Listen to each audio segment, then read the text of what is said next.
You pull a jacket from the chair. Same room, same morning, same unfinished coffee. But once it settles on your shoulders, something slightly rearranges. Your spine lengthens before anyone sees you. Your face changes in the mirror. Not dramatically, just enough that you recognize a different version arriving. That tiny shift is easy to mock. Clothes are fabric, buttons, seams. But the mind has never treated symbols as harmless decorations. We do not only wear clothes for other people, sometimes we wear them for the audience inside the head. The interesting question is not whether a blazer makes you powerful. That version is too clean, too marketable, and probably too wrong. In 2012, Haschel Adam and Adam Galinsky introduced Enclothed Cognition, the idea that clothes influence us through both physical wearing and symbolic meaning.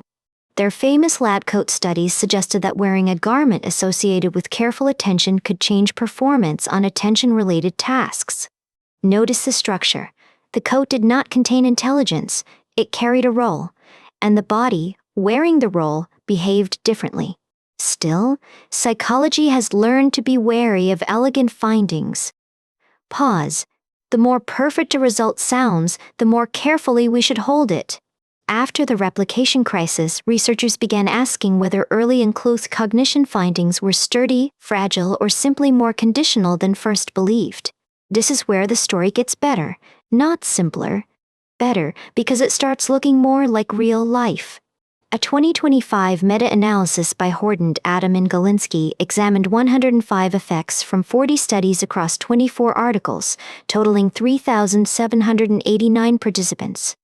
The review found concerns about replicability in earlier work, while also finding evidential value for studies published after 2015. So the honest answer is not, clothes control the mind. It is closer to, clothes can cue the mind, under the right conditions. The 2025 review defines enclothed cognition as the systematic influence clothes can have on feelings, thoughts, and behaviors through symbolic meaning. That phrase, symbolic meaning, matters. The same code can mean precision, costume, class, discomfort, authority, or pretending, depending on the wearer. Think about wearing formal shoes on a day you plan to be casual. You may not feel powerful, you may feel trapped. Adam and Galinsky argued that clothing effects require both wearing the garment and knowing or feeling what that garment represents. That makes clothing different from a lucky charm. The meaning is not sealed inside the object. It is negotiated between culture and self. A uniform can steady one person and erase another. A suit can sharpen attention or make every gesture feel borrowed. The body asks a question before the mind answers. Who am I supposed to be while wearing this? The 2025 meta-analysis suggests later studies support the core principle. Clothing can influence how people think, feel, and act. But support is not magic. It is not a guarantee that changing shirts changes memory, confidence, honesty, or ambition on demand. High-powered replication attempts around 2019 complicated some early claims, pushing researchers toward more careful theories of when clothing matters. This is a more adult psychology. The question shifts from, does it work, to what has to be true for it to work. One condition is context. A garment has to fit the situation well enough for its role meaning to become psychologically available. Wear a ceremonial outfit at a ceremony and the role may click into place. Wear it grocery shopping and it may feel absurd. One useful test is private. Notice whether your behavior changes before anyone comments, compliments, judges, or even notices what you are wearing. That private shift helps separate social feedback from self-perception. Both matter, but they are not the same mechanism. Lu's 2025 Italian Journal of Marketing paper reported 4 studies where formal attire increased consumer self-confidence and shopping engagement. That does not mean formal clothes make people better shoppers. It means confidence, environment, and role expectations can braid together. You can feel the braid in ordinary life. The interview shirt, the morning coat, the old hoodie that makes you softer. Lu also found the effects depended on store context, especially when consumers experience discomfort in certain retail environments. That detail is important. Clothing may matter most when the situation feels socially uncertain, when the self needs a script. In that research, formal attire appeared to improve self-confidence when people felt out of place, not simply because formality has universal power. The clothing becomes a small external structure. It says, here is how people like us stand, browse, speak, and decide. The broader evidence now points toward modest, conditional effects rather than sweeping transformations caused by any single garment. That modesty is not disappointing, it is psychologically elegant. We are not puppets of cloth, we are interpreters of signals. So consider asking a better question than what outfit will make me confident.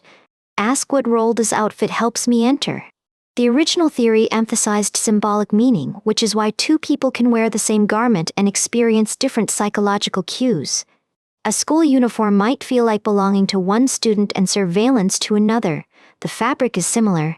The autobiography is not.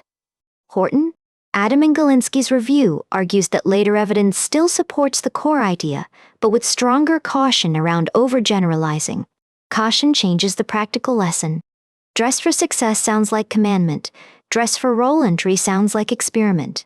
The strongest claims require matching the garment, the meaning, the task, and the person's own relationship to that meaning.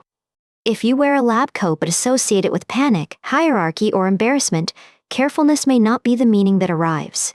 Try tracking one outfit for a week. Not compliments, not aesthetics, just posture, speech speed, risk-taking, patience, and how quickly you apologize. You might discover that one sweater makes you more approachable, while another makes you less interruptible. Neither is morally better. If this kind of careful psychology appeals to you, a quiet like or subscription helps the show reach people who enjoy nuance too. The 2025 meta-analysis used both Z-curve and meta-analytic approaches to evaluate how much confidence the field should place in the evidence. That matters because popular psychology often remembers the first exciting study and forgets the slower audit that comes years later. When you read a claim about clothes changing your mind, look for conditions. Who wore what? Where? Doing which task? With which meaning? A tuxedo at a wedding and a tuxedo on a Tuesday morning commute are not the same psychological object. The evidence is strongest when clothing carries a clear, personally available meaning and the task gives that meaning somewhere to go. That is why athletic clothing can make movement feel more available. Even before exercise begins, it makes one possible self easier to access.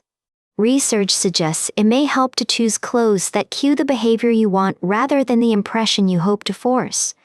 There is a tenderness here. Softly, we keep asking fabric to hold our transitions when language feels too clumsy. Clothing has long marked social transitions, work, grief, celebration, adulthood, rebellion. Enclothed Cognition studies one piece of that larger pattern. We put on clothes to cross thresholds. From home to public, from private worry to professional attention, from scattered self to organized role. Before a difficult conversation, consider choosing something that reminds you of steadiness, not dominance. The goal is orientation, not performance theater. Glue's work suggests clothing may support confidence in uncomfortable consumer contexts, but it does not imply confidence transfers everywhere. That boundary keeps the idea humane. Clothes can support a state. They do not replace skill, safety, belonging, or preparation. If an outfit makes you feel smaller, believe that data. The point is not to obey a dress code written by someone else's nervous system. The replication error lesson is not to discard enclosed cognition, but to stop treating clothing effects as automatic or universal. Automatic would mean the garment acts on you. Conditional means your history, setting, and interpretation are part of the garment. So build a small wardrobe of cues, clothes for focus, repair, play, distance, tenderness. Not costumes, invitations. The best outfit may not be the one that impresses others. It may be the one that makes the next right behavior feel reachable. Across the evidence, symbolic meaning remains the hinge. Without meaning, clothing is just sensation, pressure, warmth, scratch, weight. With meaning, those sensations become instructions. Stand here, slow down, be careful, be brave, be unavailable, be kind. The next time you dress, pause before the mirror. Ask what this outfit is asking you to practice. Not because clothes reveal your true self. Often they reveal the selves you are rehearsing. And maybe that is the quieter truth. We do not become different people by changing clothes. But sometimes a garment gives the mind a handle. A way to enter a room before courage fully arrives. So look at the outfit waiting on the chair. It may not transform you, but it may be thinking with you.